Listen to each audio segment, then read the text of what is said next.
The car didn't belong there, and I knew it before I even parked. The house was supposed to be empty, yet voices drifted through the door.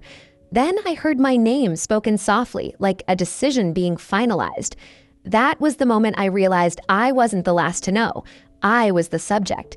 If stories like this pull you into that quiet, uneasy space where truth hides, please like this video, subscribe to the channel, and hit the bell icon so you don't miss what happens next.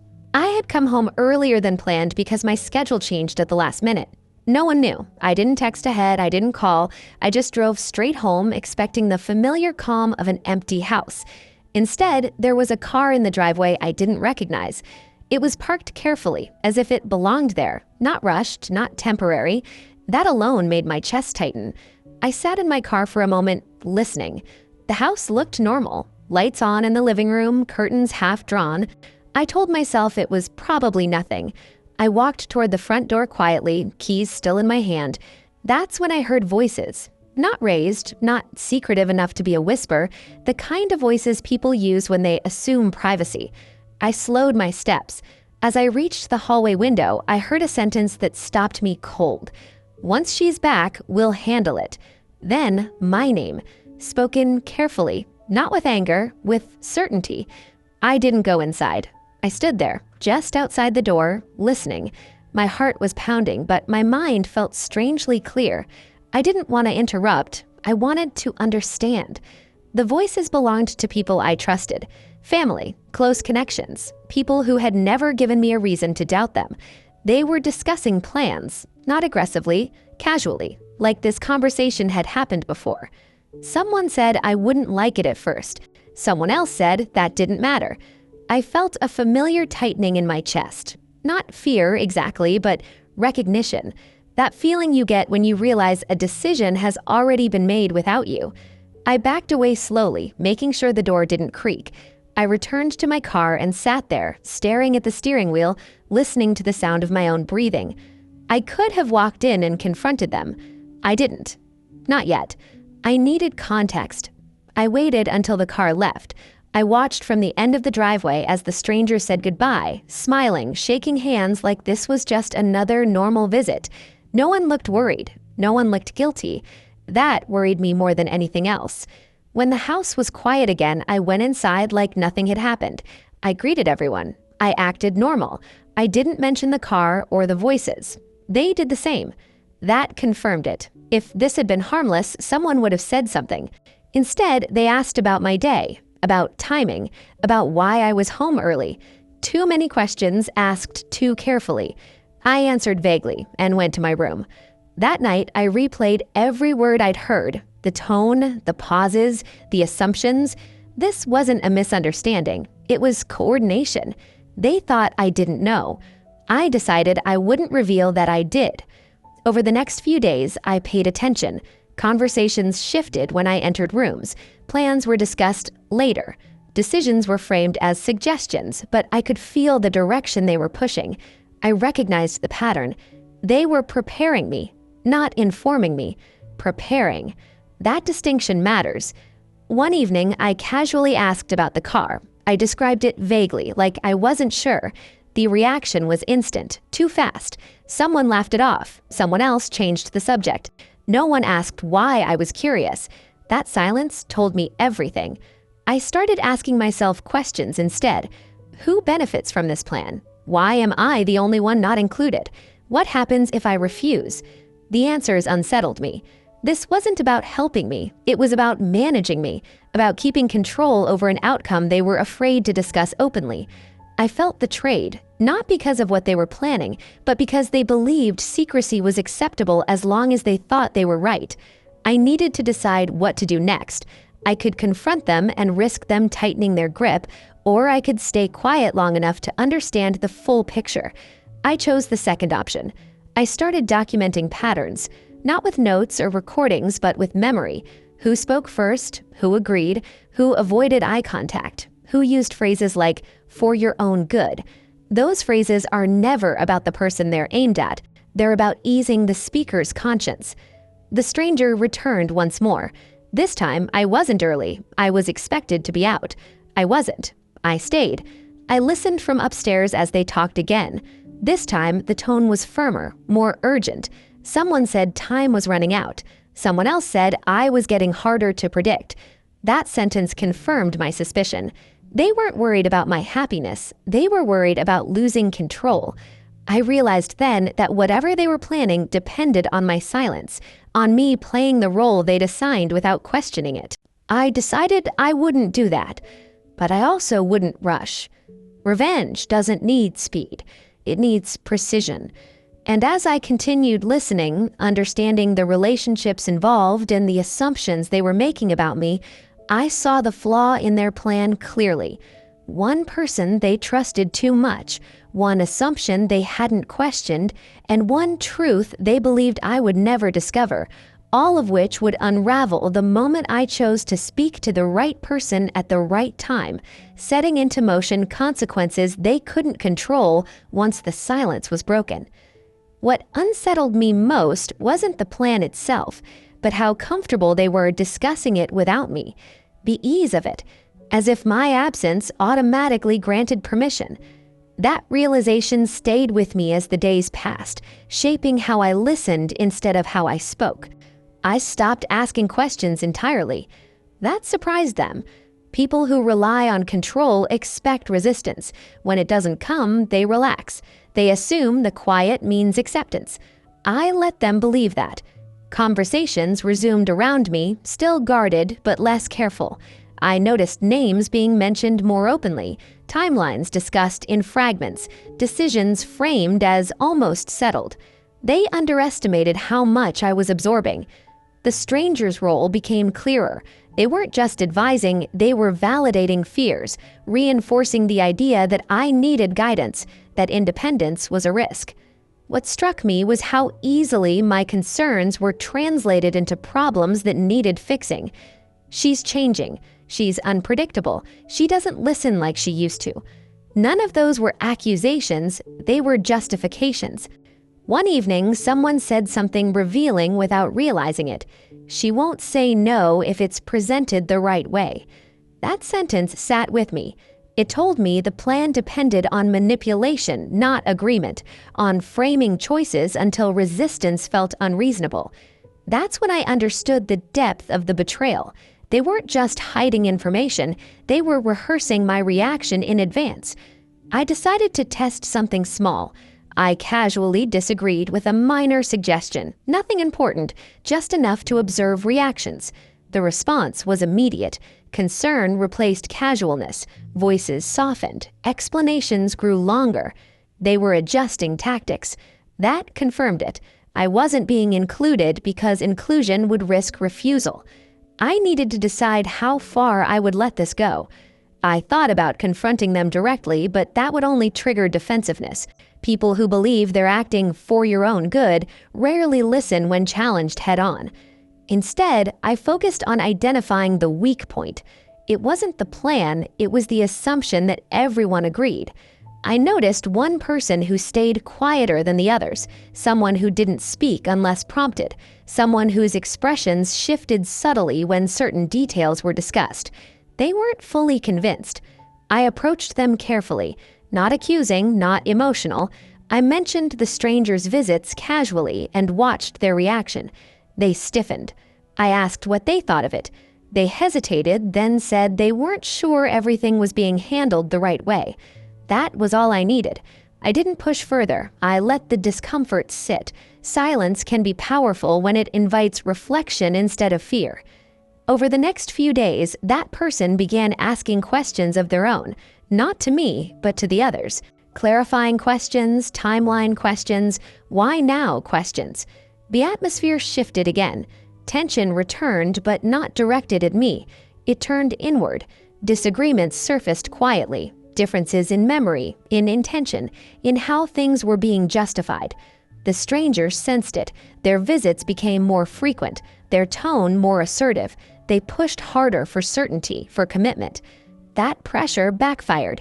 People who hesitate don't respond well to being rushed. One afternoon, I overheard an argument behind a closed door, voices low but strained. Someone said this was moving too fast. Someone else said it had to be done before I figured it out. That part almost made me laugh. I already had, but they didn't know that yet. I decided the time had come to speak, but not to everyone, just to one person. I chose the one who had started asking questions. I told them what I'd heard that first day, about the car, about my name being discussed, about how I'd stayed quiet on purpose. They didn't interrupt. When I finished, they sat back and said something that confirmed everything. So it's not just about helping you, it's about controlling the outcome. Yes, once that truth was spoken aloud, it couldn't be taken back. They asked if I wanted them to confront the others. I said no. I wanted transparency, not conflict. I asked them to simply ask the questions out loud, the ones they'd been holding back. They agreed. That night, the conversation changed completely. For the first time, I was invited in, not as a subject, but as a presence. The tone was cautious. Explanations were offered. The plan was softened, reframed as a suggestion. I listened. Then I said one sentence. I would have considered this if you had trusted me enough to talk to me first. No accusation, no anger, just truth. The silence that followed was heavier than anything I'd heard before. Someone apologized, not fully, not cleanly, but enough to acknowledge fault. The stranger stayed quiet. That silence told me they knew the plan was failing. The dynamic had shifted. Control had been interrupted. The narrative was no longer unified. And once unity cracks, plans built on secrecy don't survive long. I didn't need to push further. The damage was already done. To the plan, not to me. What followed would unfold slowly. Awkward conversations, revisions, justifications that didn't quite land. But the outcome was clear. They could no longer proceed without my consent, and the person who had tried to orchestrate everything from the shadows would soon realize that the greatest risk they had taken wasn't involving me late. It was assuming I wouldn't notice, wouldn't listen, and wouldn't choose my moment carefully, because once I did, the truth would move faster than any plan they had put together. The days after that conversation felt quieter on the surface, but underneath, everything was shifting. People spoke more carefully now, weighing words before letting them out. I could tell they were trying to repair something without admitting how badly it had cracked. What surprised me was how uncomfortable they seemed with my calm. They kept expecting anger, tears, or accusations. When none of that came, it unsettled them more than any confrontation could have. Silence, when chosen, changes the balance of power. The stranger stopped coming by as often. When they did, their confidence was gone. They no longer spoke in certainties, only possibilities, suggestions instead of directives. They watched faces closely, searching for alignment that wasn't there anymore. I realized then that the revenge I'd been craving wasn't loud or dramatic. It wasn't about exposing someone publicly or forcing an apology. It was about removing their influence without becoming what they expected me to be. Control collapses when the person you're trying to control understands the game. One evening, the stranger finally addressed me directly. They asked how I felt about everything, their tone careful, almost rehearsed. I looked at them and told the truth. I said I felt disappointed that so many decisions had been made around me instead of with me, that I felt underestimated, that what hurt most wasn't the plan itself, but the assumption that I wouldn't be capable of choosing for myself. They nodded, but I could tell they were calculating their response, trying to find a way back into authority. They didn't find it. After that, conversations about my future stopped happening behind closed doors. When plans were mentioned, they were presented openly, without pressure. I noticed how often people looked to me now before continuing, waiting for a reaction. That shift was subtle, but irreversible. The person who had first questioned everything became quieter again, but this time it felt different, relieved, like someone who no longer had to carry doubt alone. I thanked them privately for speaking up. They told me they hadn't planned to at first, but once they realized how much had been hidden, staying silent felt like complicity. That word stayed with me. Complicity. It made me reflect on how often silence is mistaken for safety, when sometimes it's simply fear wearing a calmer face. Weeks passed. The stranger eventually stopped coming altogether. No dramatic goodbye, no confrontation, just absence. I later learned they had been confronted, not by me, but by the group itself. Questions they couldn't answer, assumptions they couldn't defend. Their authority dissolved once it was challenged collectively. It was never about me alone. It was about control being exposed. What surprised me most was how some people tried to rewrite the story afterward. They framed it as concern, as misunderstanding, as something that had simply gotten out of hand. I didn't argue. I didn't correct them. I let them live with the discomfort of knowing the truth had been seen, even if it wasn't spoken aloud anymore. That was enough. My relationship with them changed after that. Not broken, but altered. Boundaries became clearer, conversations more honest, even when awkward. They no longer assumed access to my decisions, and I no longer felt the need to explain my silence.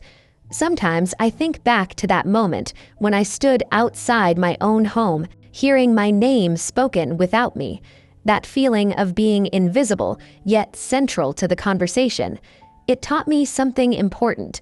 People will often decide what's best for you when they're afraid of what you might choose. They'll dress it up as protection, guidance, even love. But real care doesn't require secrecy. It requires respect. What I did next wasn't dramatic. I didn't leave. I didn't make a grand announcement. I simply began making choices openly, calmly, without seeking permission.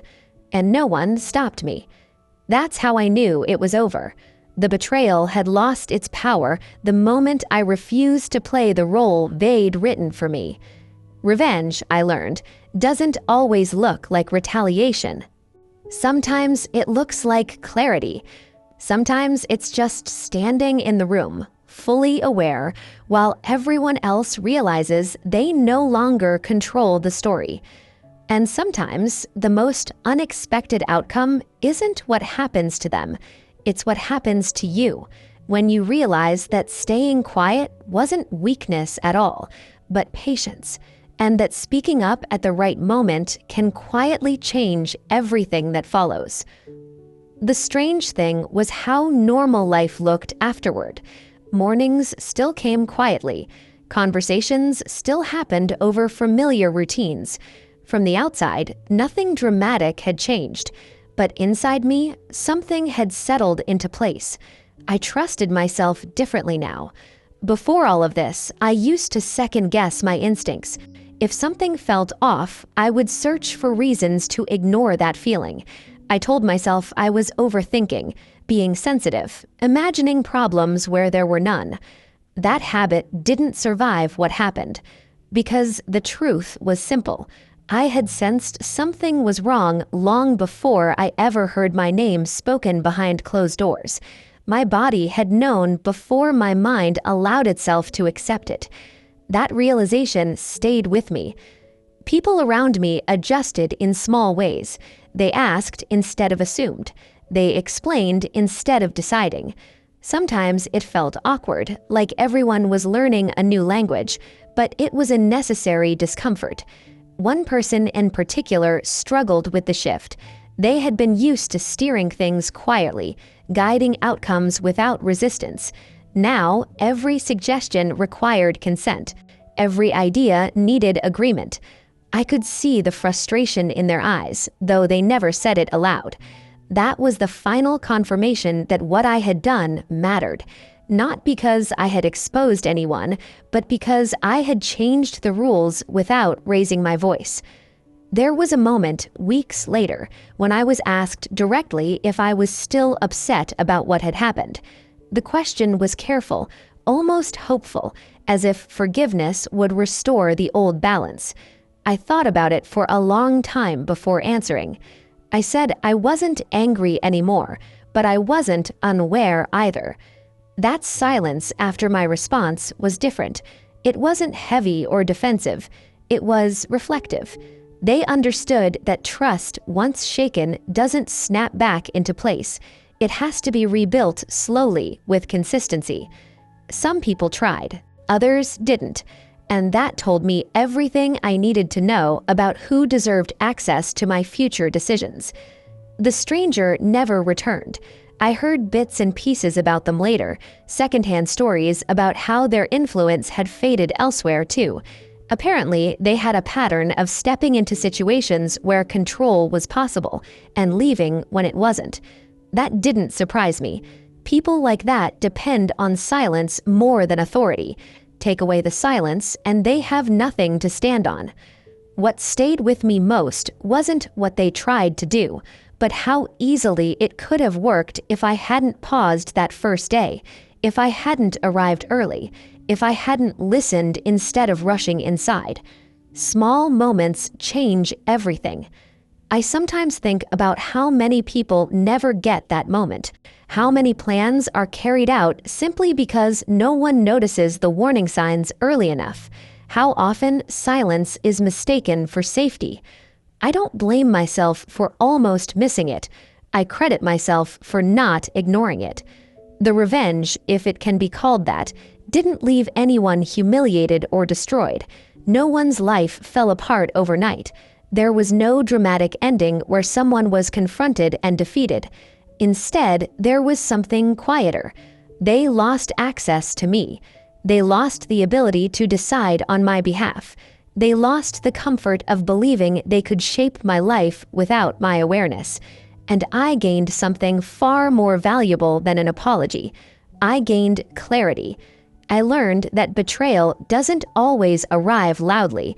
Sometimes it shows up disguised as concern, dressed in careful language and familiar voices.